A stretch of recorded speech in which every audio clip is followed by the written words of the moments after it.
YB, what is your personal KPI for the ministry, and how would you rate your performance thus far? When we actually announced the 7 pillars of KPM, that would be not just personal, but that would be my KPI as well.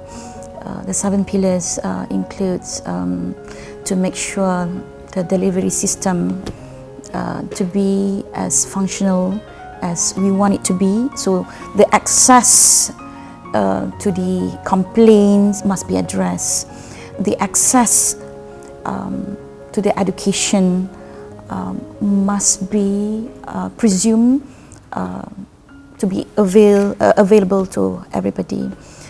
The teachers' workload as well. So we took seriously the teachers' workload, because that the first thing when I was my few days early in the office, that you have to settle this, Minister.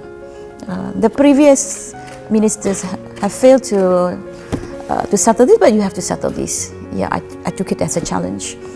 And the teacher well-being, and as well as the issues of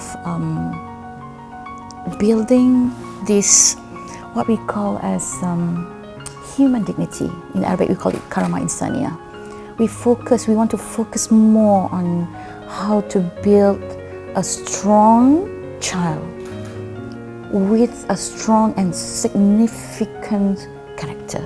YB, this is a little bit of a thorny question, but it is an undeniable fact that we find more parents sending their children to private schools, and you also hear a lot of parents on social media, I think because it's an echo chamber. Having said that, I don't think it is a majority, but it is an echo chamber of people saying standard dah jatuh, so kita kena tak ada duit pun tak apa, we take out our EPF, whatever we send to private schools. Now, can you please comment on the standard of our education system in light of more people more parents opting to send their children to private education institutions? This is my take on this. Number one, education is an option for parents, whether they want to go to the private schools or government school. It's their choice, because what they want the best for their children. Number two, the government schools are never inferior to the private schools. We are not inferior to private schools. We are not second option, but we might not be the first option. But we are never second option to the parents, because we are the mainstream education. So we have to be there, even though there are options out there. So what we are trying to do is to give the best to our children in the government schools. Number one, the facilities. Number two, the teachers. I would underline that, Christina, we never compromise on the quality of teachers in government schools. Our government schools are still the best teachers, are still the well-trained teachers in Malaysia. So that would be my take on that. I would still defend our schools are the best teachers in terms of training. Especially we have this quite strong training centers, IPG. Kalau dalam industri we call it ready stock lah. So we have a ready stock teachers, well-trained teachers. YB, this was something that happened, I think, before you came into office, but I have to ask this question. Criticisms of our education system being too heavy, too many subjects as compared to others. From the research that I've done, I know that this is not necessarily true based on statistical data. But can you please update me? Are we re-looking at those subjects? You see, when we talk about curriculum, we never compromise on the quality.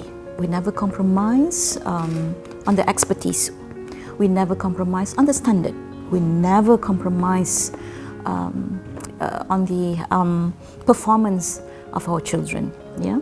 For me, I pun tak nak sentiasa kita menikus makmalkan anak-anak kita. Okay, that would be too hard and too harsh for them. But what we have here is the standard.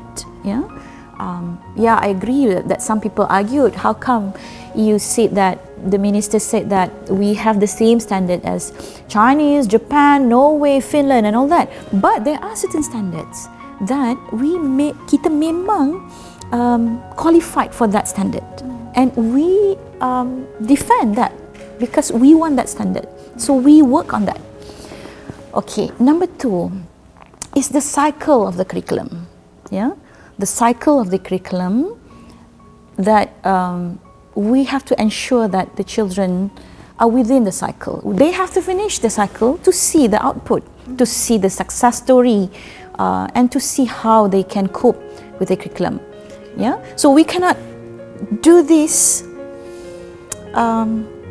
every time we change the minister, we change the government, we change the curriculum.